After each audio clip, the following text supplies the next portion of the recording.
उज्जवल Bharat news, देश की प्रखर आवाज। अपने अंदाज। नमस्कार, उज्जवल भारत न्यूज में सभी का स्वागत है। नमस्कार, उज्जवल भारत न्यूज में सभी का स्वागत है। जम्मू कश्मीर में पहलगाम के बेसरन में मंगलवार को बड़ा आतंकी हमला हुआ। इस हमले में 26 से भी अधिक लोग की मृत्यु हो गई। घायलों को अस्पताल में भर्ती कराया गया है। आतंकियों ने चुन कर पर्यटकों को निशाना बनाया। इस हमले से पूरे देश में आक्रोश है। आतंकियों को पकड़ने के लिए सुरक्षा बलों द्वारा सर्च ऑपरेशन चलाया जा रहा है। आपको बता दें कि प्रधानमंत्री श्री नरेंद्र मोदी ने सऊदी अरब का दौरा बीच में ही छोड़कर वापस स्वदेश लौट आए। आपको बता दें कि पहलगाम आतंकी हमले के पीड़ितों के लिए 4 विशेष विमानों का इंतजाम किया गया है। नागरिक उड्डयन मंत्रालय ने पहलगाम पीड़ितों के लिए 4 विशेष विमानों का इंतजाम किया है। 2 फ्लाइट कश्मीर से दिल्ली के लिए जबकि 2 फ्लाइट कश्मीर से मुंबई के लिए अरेंज की गई है। नागरिक उड्डयन मंत्री राममोहन नायडू जी निजी तौर पर स्थिति पर नजर रखे हुए हैं।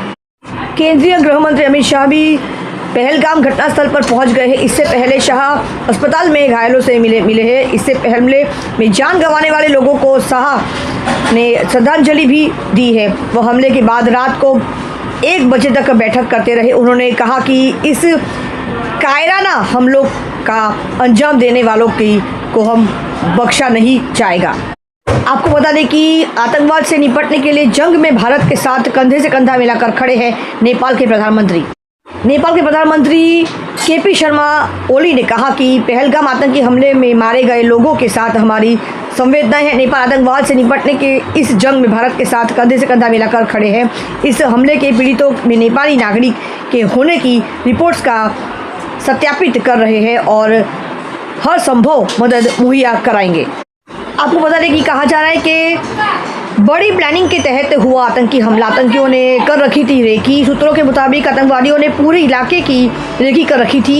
ये भी पता था कि हमले वाली जगह पहलगाम शहर से 6 से 8 किलोमीटर की दूरी पर है।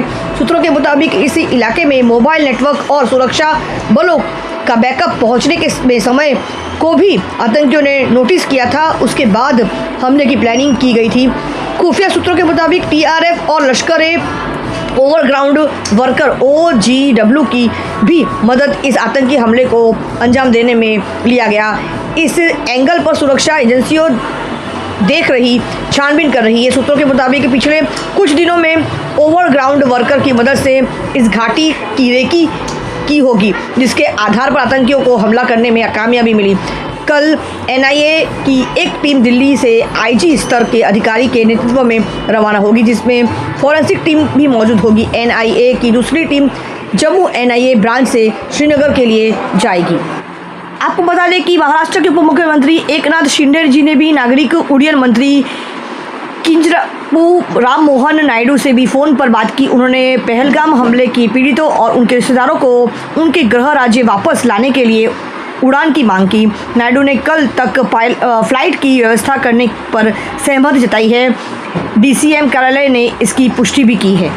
आपको बता दें कि जम्मू कश्मीर पहलगाम में आतंकी हमले के बाद यूनिवर्सिटी ऑफ जम्मू में आज होने वाले सभी कार्यक्रमों को रद्द कर दिया गया है। इसके साथ शिक्षण सहित हर तरह की स्टूडेंट से जुड़ी गतिविधियों को स्थगित करने का फैसला भी किया गया है। इस दौरान सेंट्रल लाइब्रेरी में भी बंद रखी गई है। यूनिवर्सिटी के द्वारा जारी किए गए नोटिफिकेशन में कहा गया है कि अगर 23 अप्रैल को पहले से ही कोई एग्ज़ाम यानी परीक्षा निर्धारित है तो वो आयोजित ज़रूर किया जाएगा। आपको बता दें कि नकली वर्दी में थे आतंकी। पहलगाम हमले के वक्त की चश्मदीद ने बताया भयावह मंजर।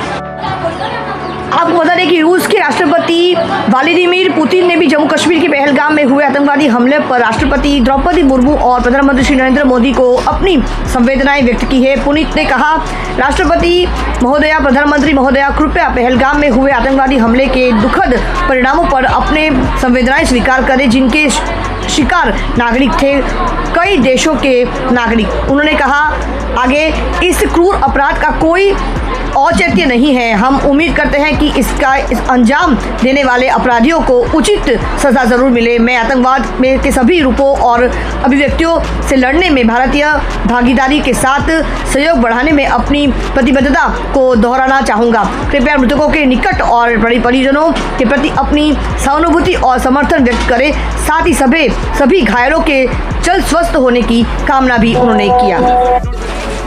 कहा जा रहा है कि जम्मू कश्मीर के पहलगाम में हमले के वक्त आतंकियों ने नकली वर्दी पहनी हुई थी, इसलिए शुरुआत की में किसी भी पर्यटक ने उन पर शक नहीं हुआ। लेकिन थोड़ी देर के बाद जब उन्होंने हिंदू पर्यटकों की पहचान कुछ कर उन पर फायरिंग शुरू कर दी, तब मौके पर भगदड़ मच गई। आतंकियों ने जानबूझकर ऐसे हिंदू पुरुषों को निशाना बनाया जो अपनी पत्नी या परिवार के साथ आए थे। इस आतंकी हमले की तस्वीरें और वीडियो बहुत भयानक है।